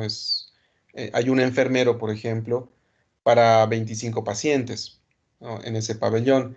Y en sábado, pues tampoco había la posibilidad de tener estudiantes, porque ustedes saben, en los hospitales hay los estudiantes de enfermería, están los internos, hasta los estudiantes de medicina, que de alguna manera pueden ayudar. Pero era un sábado, no había nada de esto. Y el enfermero estaba, pues, a cargo de la internación de estas tres personas. La desgracia estuvo en que esta persona, este paciente ingresa, se le había colocado una ampolla de diazepam previamente para tranquilizarlo y confiado el enfermero en que se iba a dormir, o sea, el paciente se iba a dormir por el diazepam, lo deja en la cama. No le quita los cordones de los zapatos ni el cinturón, que eso es pues de norma en un hospital psiquiátrico. Y se va a atender a los otros dos ingresos, que eran pacientes con agitación psicomotriz. Creo que era un paciente esquizofrénico descompensado y un paciente bipolar o con epilepsia, creo. Que bueno, estaban haciendo escándalo y bueno, era más, como que era más urgente en ese momento, pues atenderlos a ellos. Y el otro paciente se quedó ahí, en la cama, durmiendo. Cuando ya todo había sucedido, cuando ya los otros dos pacientes estaban bien internados, sujetos o lo que fuera necesario hacerles, este enfermero pasó por la puerta de la habitación de este hombre y lo vio rezando. Entonces dijo, bueno, que rece nomás, se fue a hacer sus cosas. Y para las 3 de la tarde, que era la hora del té, y la hora en la que tenía que darle los remedios, el enfermero dice, bueno, pues ya ha rezado mucho, lo iré a llamar para darle los remedios y que tome su tecito. Regresa a la habitación y pues muy tarde se da cuenta de que en realidad este hombre no estaba rezando. Había aprovechado que uno de los vidrios de la habitación estaba roto, había agarrado su cinturón, hizo un nudo corredizo con la reja de la ventana, se había arrodillado y se había cubierto con la cortina. O sea, daba la impresión de que pues sí estaba de rodillas quizás rezando, pero en realidad lo que se hizo este hombre fue ahorcarse. Había muerto. Y bueno, fue un escándalo, pues cómo es posible que esto sucediera en un hospital y no sé qué. Pero vean ustedes, y esto lo voy a retomar este ejemplo más adelante cuando veamos psiquiatría de urgencias. Vean ustedes hasta qué punto existe todavía el estigma con respecto al suicidio.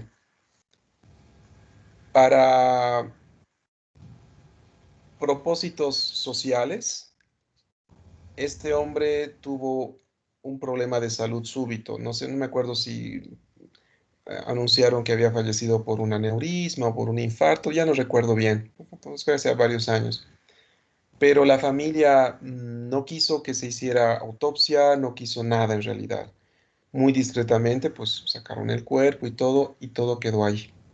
Lo que pudo haber sido un problema gravísimo, pues al final quedó para experiencia de todos, ¿no? O sea, fue una experiencia muy ingrata para todos. Obviamente se hicieron las correcciones necesarias a nivel interno, pero el resto de la sociedad, digamos, nunca se enteró que esto había ocurrido con esta persona. Pero vean ustedes hasta qué punto las personalidades pueden desembocar en este tipo de desenlaces, ¿no? Pero bueno, volviendo al tema. Estas personas, como pacientes, pueden ser muy demandantes, exigentes e impacientes. Muchas de ellas pueden investigar con respecto a sus problemas de salud y pueden algunas veces ir con el profesional en salud solamente para corroborar el diagnóstico que ellos posiblemente ya se hayan hecho. No obstante, si ustedes se ganan la confianza de una persona obsesiva, si la persona obsesiva reconoce que ustedes son personas responsables y sobre todo conocedoras de su especialidad o, bueno, del área médica, van a ser o pueden convertirse en excelentes pacientes. Porque recuerden que son muy obedientes de la ley, de lo correcto, y que a diferencia de los disociales, más bien les gustan las figuras de autoridad y las normas. Entonces seguirán a rajatabla todas las indicaciones que ustedes le den. Pero si no se ganan a este paciente, olvídense. Les va a decir, pero yo he leído en internet que hay este procedimiento, pero es que mis síntomas indican, según lo que yo he leído, que podría tratarse de esta enfermedad, ¿no? Y les van a poner una serie de peros y datos y cifras que ellos hayan podido encontrar. ¿Alguna duda hasta aquí con respecto a esta personalidad?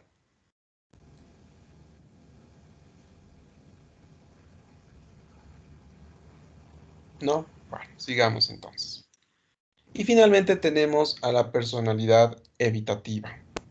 Y acá una vez más voy a utilizar como ejemplo a otro personaje de esta serie, y es al Leonard.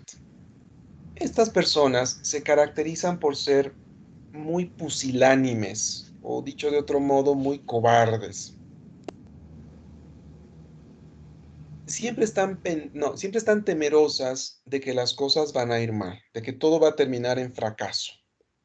Y eso incluye también al fracaso social, es decir, siempre están temerosas de verse humilladas o puestas en ridículo. Pero ese temor va más allá de solamente lo social. Son personas que suelen estancarse en la vida. Pueden terminar el bachillerato, pero por ejemplo, no animarse a entrar no animarse a entrar a la universidad o no animarse a establecer un negocio propio. O si terminan la universidad, no se animan a buscar trabajo. O si consiguen un trabajo, no se animan a buscar un ascenso. Entonces adoptan en general una postura muy pasiva frente a la vida, muy estancada. Tienen un sentimiento crónico de inferioridad, una autoimagen de ineptitud social y, como les decía previamente, son muy reacios a correr riesgos.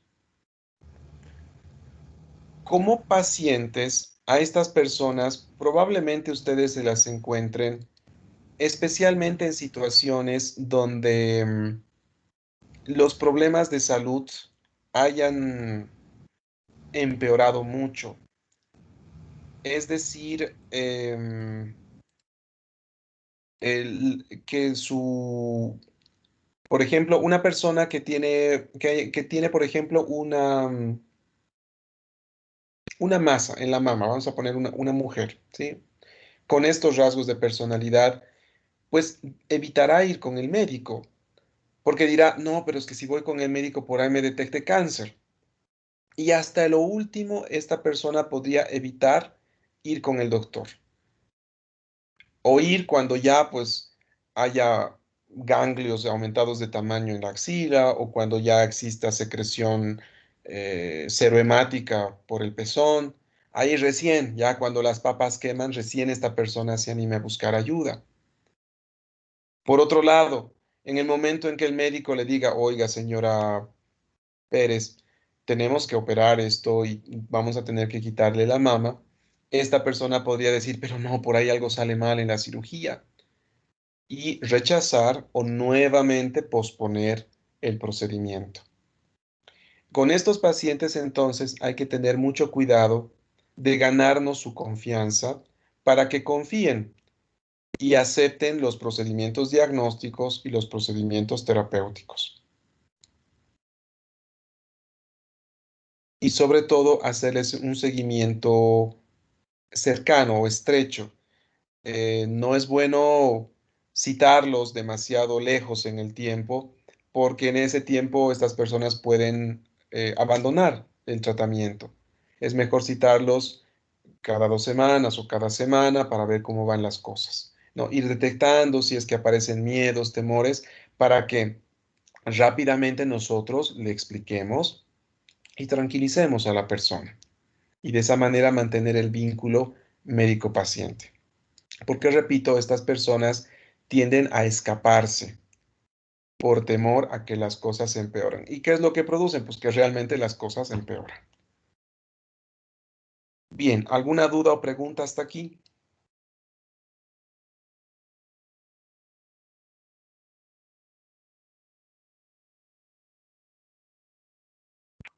No, doctor. No más.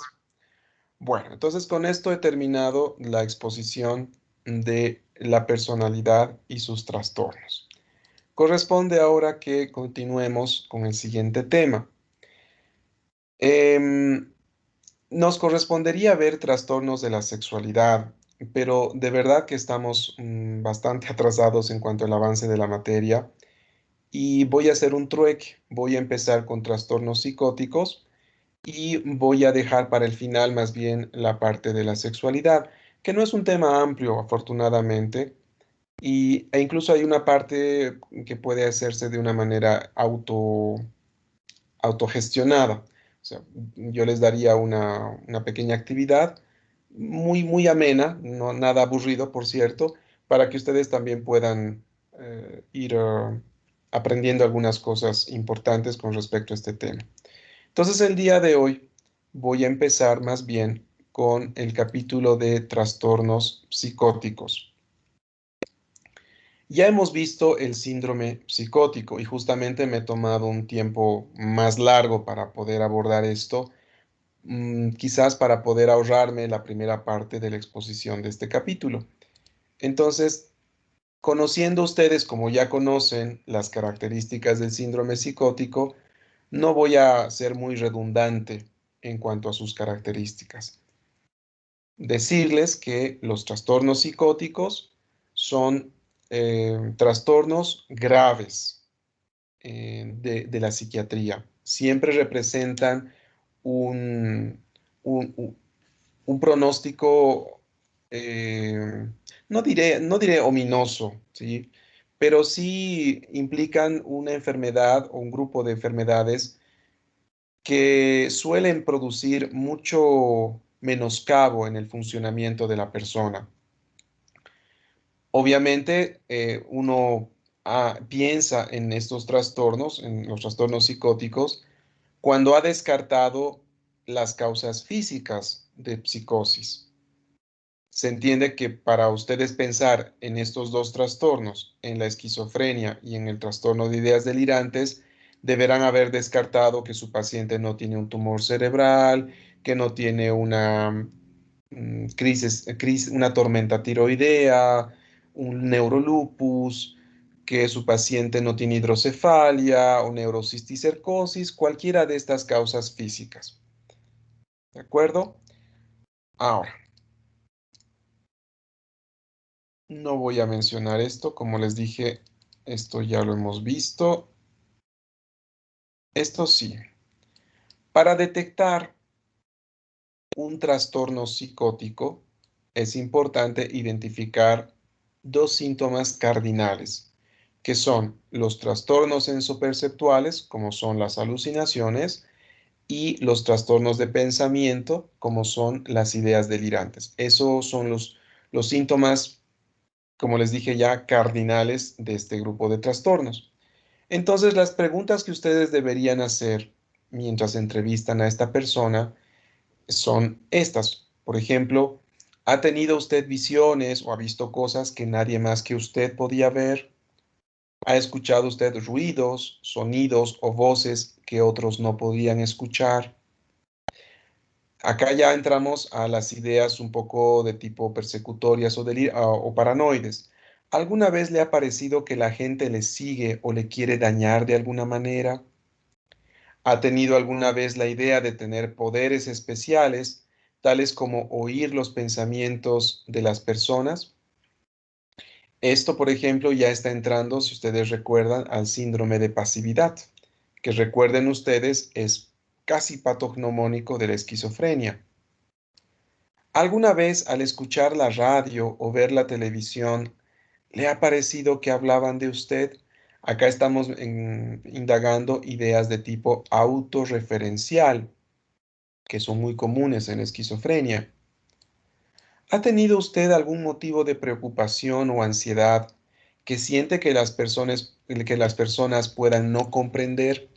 Esto es una pregunta muy pertinente cuando estamos frente a alguien que está debutando con una enfermedad o con un trastorno de tipo psicótico.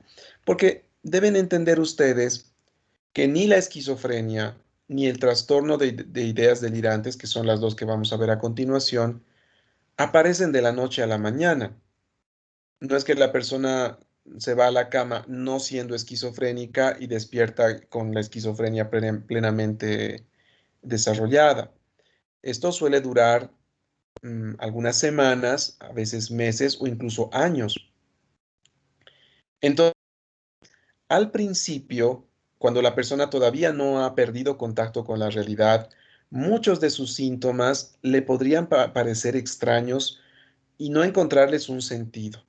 Para eso se hace esta pregunta, porque podría ser que la persona todavía tenga un buen juicio de realidad, o por lo menos un juicio de realidad lo suficientemente conservado como para decir, ay, sí, doctor, ¿sabe qué? No sé por qué, pero me parece que las personas de la calle, todas las personas de la calle, de alguna manera están pensando en mí. O no sé por qué, pero cada vez que cruzamos miradas con mi cuñada, siento que me quiere matar. O siento que me quiere robar las ideas. No sé por qué ocurre todo eso. Ese tipo de respuestas les puede dar a alguien que está empezando un cuadro de esquizofrenia. ¿De acuerdo? Sigamos entonces. Entonces vamos a hablar de la esquizofrenia como enfermedad. Esta es una enfermedad de momento incurable. No es una enfermedad para la que exista cura, pero sí tiene tratamiento. Y el tratamiento se entiende que debe ser de por vida. La base del tratamiento, los medicamentos fundamentales, son los antipsicóticos. Esto no quita que como parte del tratamiento podamos utilizar otros medicamentos, por ejemplo, ansiolíticos, por ejemplo, antidepresivos, incluso medicamentos estabilizadores del ánimo. Pero los fundamentales, esto incluso como pregunta de examen, son los antipsicóticos. ¿De acuerdo? Esta enfermedad, al ser psicótica, se entiende que va a representar un trastorno que va a alterar la parte cognoscitiva, es decir, las ideas, habrán ideas delirantes, la parte afectiva, la expresión de las emociones de la persona con esquizofrenia será anómala, puede haber un aplanamiento afectivo o puede haber un afecto incongruente. En un momento más explico esto. Y también, obviamente, el comportamiento. Ustedes saben que en el síndrome psicótico hay lo que se llama el cortejo conductual consonante, ¿cierto? Es decir, que la persona actúa en concordancia con sus ideas delirantes. Entonces, si una persona está convencida de que la KGB rusa lo está persiguiendo, probablemente no salga de la casa, salga de la casa con unos lentes negros, una gabardina, a lo mejor siempre cambie de rutas para irse al trabajo, ¿no? Ese es el cortejo conductual consonante. Entonces, mientras más extraña la idea delirante, el comportamiento también será mucho más extraño. Además, se produce una severa desorganización del funcionamiento social. Una persona con una esquizofrenia descompensada o que no ha recibido tratamiento, es muy difícil que no sea identificada por todas estas alteraciones en la esfera mental. La causa de la esquizofrenia no se conoce bien. Se sabe que algo tiene que ver el neurotransmisor dopamina y justamente es por eso que se utilizan los antipsicóticos, porque los antipsicóticos, todos ellos, tienen como acción farmacológica el bloqueo de los receptores de dopamina en el cerebro. Hay varios tipos de receptores, no me voy a poner a ahondar en la parte más fina de todo esto, pero esa sería la explicación. Parecería ser que hay un exceso de funcionamiento de la dopamina en el cerebro de estas personas y dándoles un medicamento que bloquea los receptores de dopamina, se podría mejorar y como de hecho ocurre en muchos casos así, los síntomas de la esquizofrenia. Se sabe que tiene un componente hereditario, la esquizofrenia. ¿Dónde está mi cuadrito? Aquí. De hecho, en gemelos idénticos, llamados también monocigóticos, el riesgo de que uno de los gemelos tenga esquizofrenia, no, si tenga esquizofrenia y el otro desarrolle la enfermedad, vean que llega casi al 50%. Y ya casi para terminar, les cuento una anécdota que nos contó un maestro nuestro.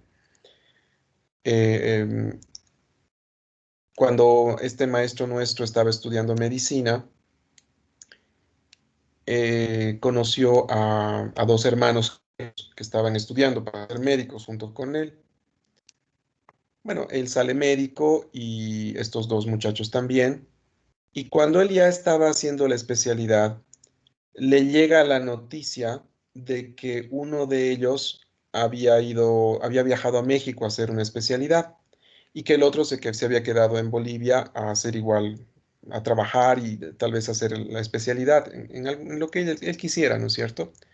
Pero dio la noticia de que el hermano de acá, el que estaba en Bolivia, fue diagnosticado con esquizofrenia. A los 3 meses, el hermano que estaba en México tuvo que ser devuelto a Bolivia de urgencia. Había desarrollado un cuadro psicótico y a las pocas semanas se le hizo también el diagnóstico de esquizofrenia.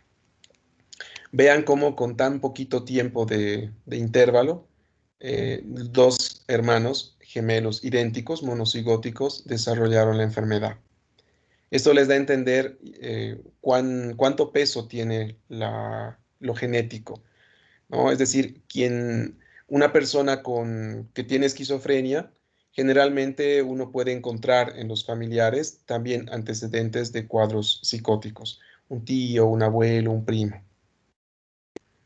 Bueno, la clase era hasta ahí 20, ¿no es cierto? Se nos ha ido el tiempo. Vamos a quedar acá.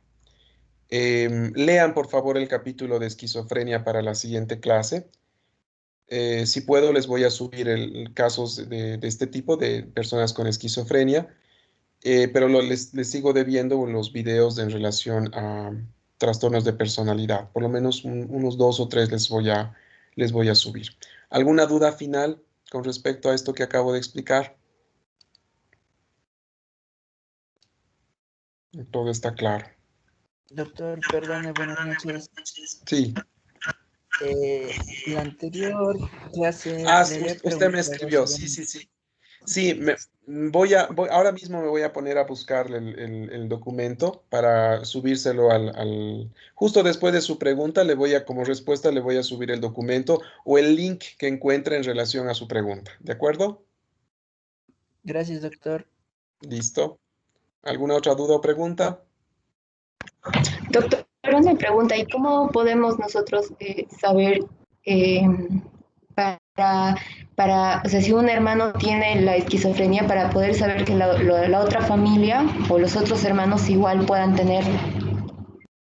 Ahí lo que corresponde es explicar, ¿no? A los otros miembros de la familia en qué consiste la enfermedad y a estar atentos a los pródromos, ¿no? Se entiende lo que es un pródromo, ¿no? Son los síntomas iniciales. Entonces, justamente eso vamos a ver la siguiente clase, cómo son los síntomas de la esquizofrenia, cómo inicia, y eso que yo le voy a explicar o que usted va a leer en el documento puede orientar a la familia de una persona que podría tener esquizofrenia para que rápidamente se tomen acciones y no consideren pues que son cosas de la edad o son caprichos, porque generalmente así lo toman los familiares al principio, ¿no? No, es muy difícil, o porque no conocen del tema o porque les es más fácil pensar que es un cambio de comportamiento propio de la edad a veces o por las circunstancias que está pasando la persona y muchas veces pues dejan pasar demasiado tiempo y eso es lo malo.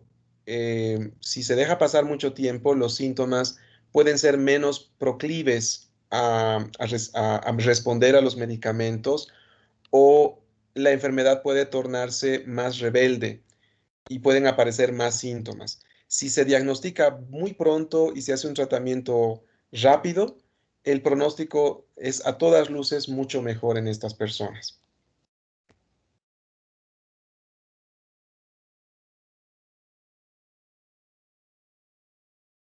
Entonces, la siguiente clase vamos a hablar con más detalle de todo esto, ¿sí?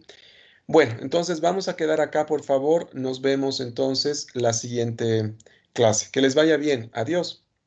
Gracias, doctor. Buenas noches. Gracias, doctor. Gracias, Gracias, doctor. doctor. Hasta la próxima. Chao.